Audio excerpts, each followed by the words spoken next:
প্রবাদে আছে, সাপের ৫ পা দেখলে নাকি সে রাজা হয়।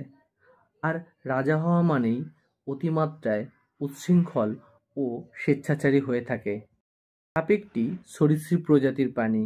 বিবর্তনের মাধ্যমে সাপের পা অবলুপ্ত হলেও অতীতে সাপের কিন্তু ৪টি পা ছিল, যা বহু জীবাশ্মতে প্রমাণিত।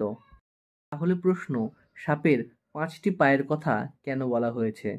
যেহেতু বর্তমানে সাপের পা থাকে না এবং সাপের পা থাকলেও ৪টির বদলে ৫টি থাকা অসম্ভব, তাই দৈবাৎকেও বিষয়টিকে দেখলে, অর্থাৎ সাপের পা দেখলে সে নিজে আনন্দে অভিভূত হয়ে থাকে। দৈবাৎ এই দর্শন যেহেতু সাধারণ লোকের ক্ষেত্রে ঘটা সম্ভব নয়, তাই সে নিজেকে অত্যন্ত অহংকারী বলে মনে করে।